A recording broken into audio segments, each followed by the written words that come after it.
Very good morning to all.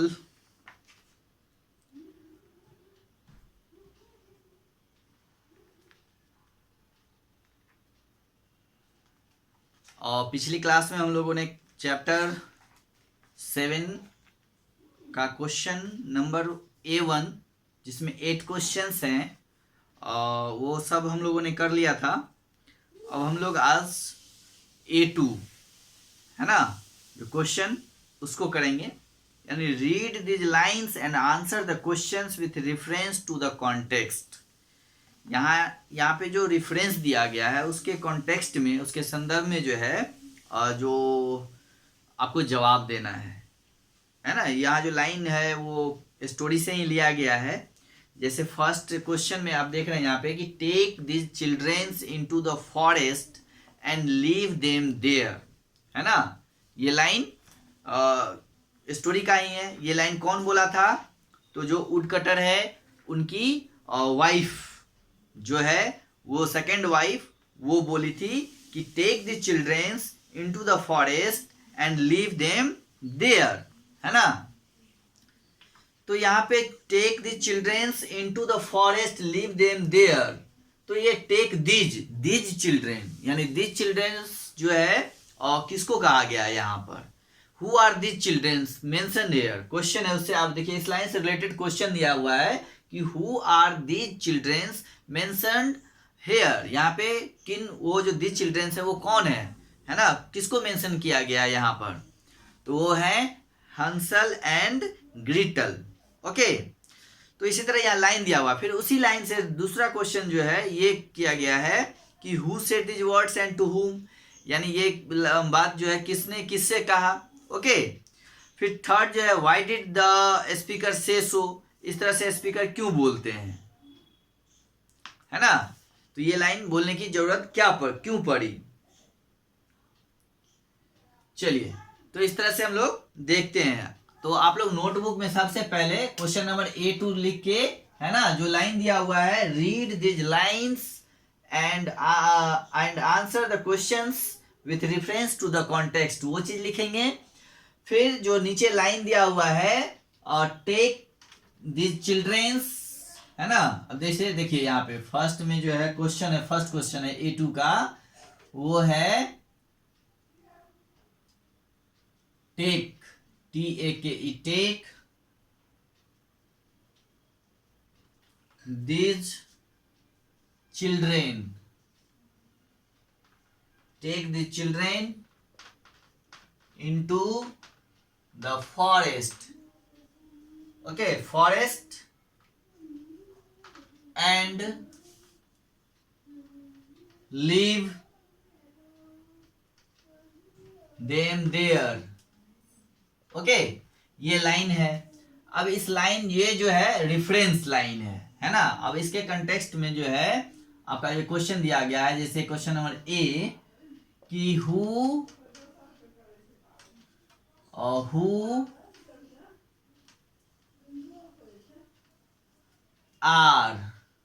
are these children,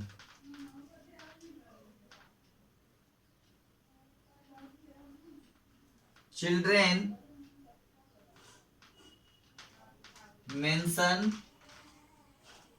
here, है ना। ये दिया हुआ है, ये लाइन दिया हुआ है, उससे रिलेटेड ये क्वेश्चन है, क्वेश्चन नंबर A, है ना। ये मैंने एक क्वेश्चन लिख दिया है, इसके बाद अब मैं क्वेश्चन नहीं लिखूंगा, सिर्फ क्वेश्चन आंसर लिखूंगा। ये समझाने के लिए मैंने आपको लिख दिया है। क्वेश्चन आप अपने बुक से नोट करेंगे। ओके, तो हु आर दिज चिल्ड्रेन्स, यहाँ पे पूछा जा रहा है कि यहाँ पे जो दिज चिल्ड्रेन जो बोला गया है, ये जो दिज चिल्ड्रेन है ये किसको कहा गया है?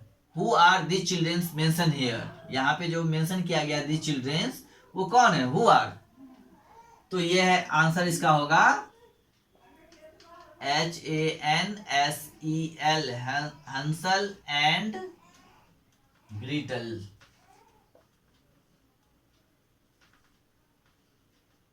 GRETEL।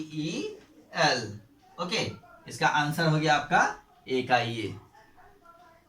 ठीक है, फिर इसी तरह सेकेंड जो क्वेश्चंस हैं वो है who said these words and to whom, है ना। ये शब्द, ये जो वर्ड्स है, किसने किससे कहा। तो देखिए अब बी का क्वेश्चन आप खुद नोट कीजिए, मैं सिर्फ आंसर जो आंसर है वो मैं नोट कर दे रहा हूं। HANSEL, Hansel and Gretel step mother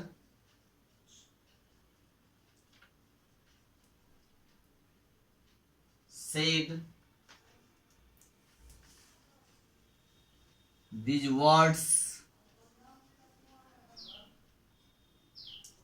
to her husband, to her husband. Okay, Hansel and Gretel stepmother said, यहाँ पे ग्रिटल्स कर दीजिए, एपोस्ट्रॉफी एस, है ना। Gretel's step mother said these, THESE, these words to her husband, है ना। ये line जो है हंसल एंड ग्रिटल्स की जो स्टेप मदर थी वो अपने हस्बैंड से कहती है। ओके, चलिए अब देखिए question number C.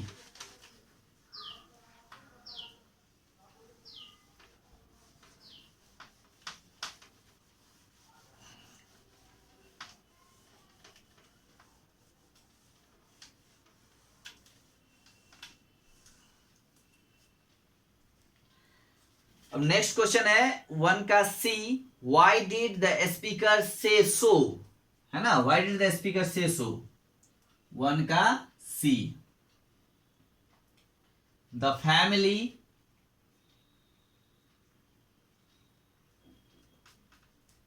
Did not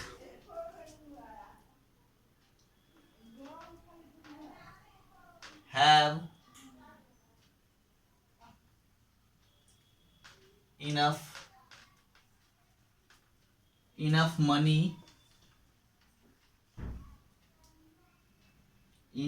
money to feed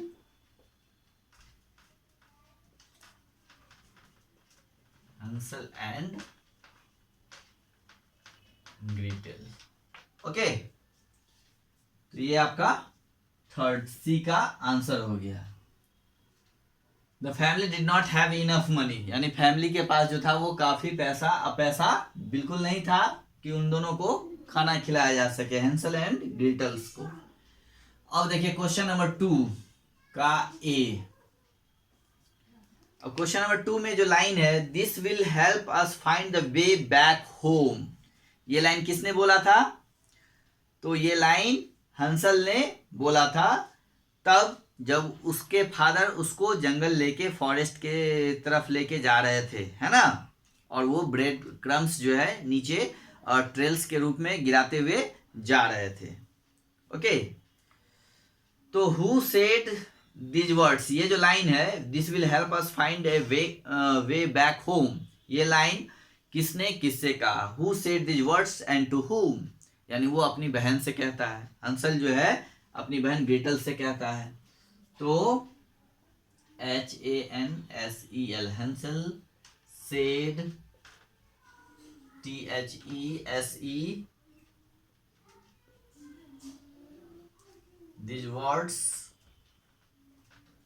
to Gretel. Okay, ये वो अपनी बहन से कहता है, ठीक है। अब देखिए question number B. Next question है, what will help the speaker find the way back home, क्या हेल्प करेगा? तो देखिए ए ट्रेल, ट्रेल का मतलब निशान, मैंने पहले ही आपको लिखा दिया था, a trail of bread crumbs, bread crumbs. Okay, next question number C, were they able to get back home, है ना।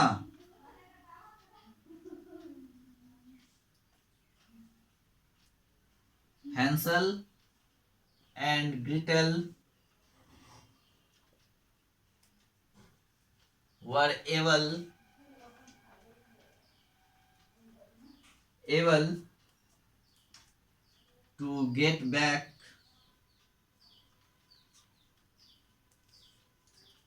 home eventually,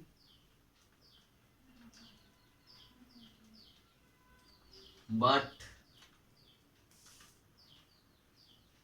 not with the help of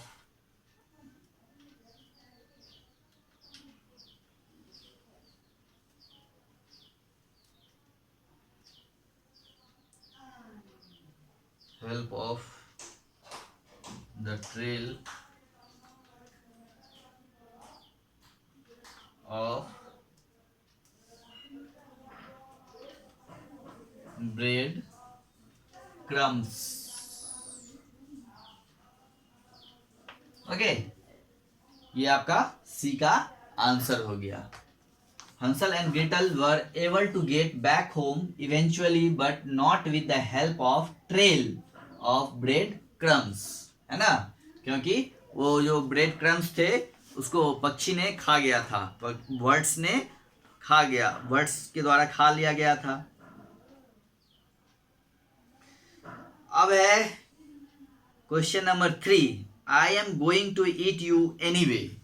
अब देखिए ये लाइन कौन बोला था, I am going to eat you anyway. ये line witch ने बोला था, है ना. किससे बोला था, तो हंसल से, है ना.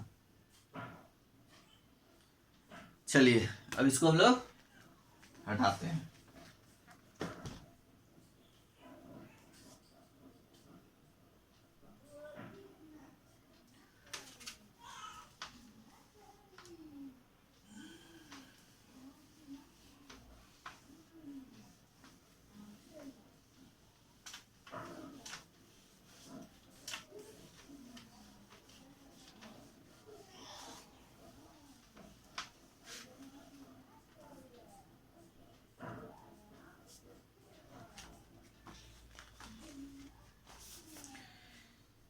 अब देखिए 3 का ए, 3 का ए.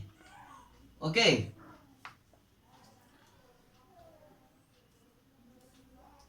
Who said these words and to whom. ये लाइन है, रेफरेंस लाइन दिया हुआ है, I am going to eat you anyway. और इस लाइन के बारे में पूछा जा रहा है कि हु सेड दीज वर्ड्स, ये वर्ड्स किसने बोला और किससे बोला. तो फर्स्ट क्वेश्चन ये है, तो the old which, the old which, WITCH, the old which said these words to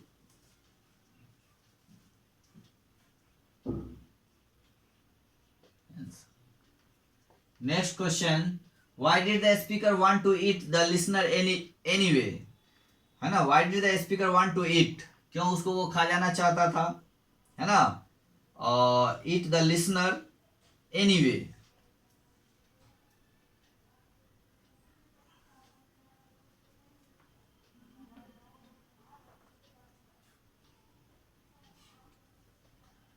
लिखिए, the which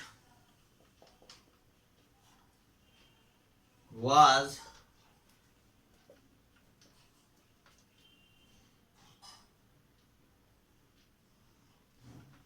waiting for Hansel to get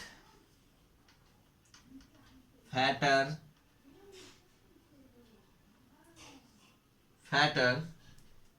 so she could eat him.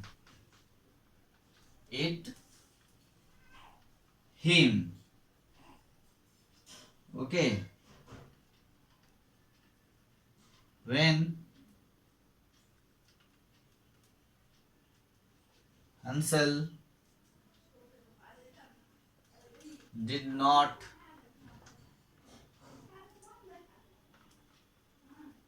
get fatter,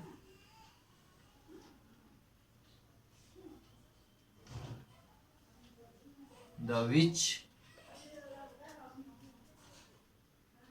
decided to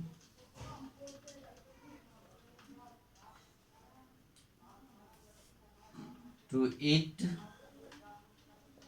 him anyway. Okay. The witch was waiting for Hansel and Gretel. Hansel to get fatter so she could eat him.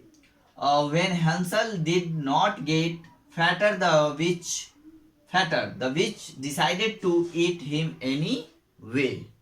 Okay, तो ये questions answer A2 का अब खत्म हो गया, यानी पूरा हो गया आपका। अब इसमें अब कुछ और भी वर्ड्स बचे हुए हैं जो अब हम लोग अब नेक्स्ट क्लास में करेंगे।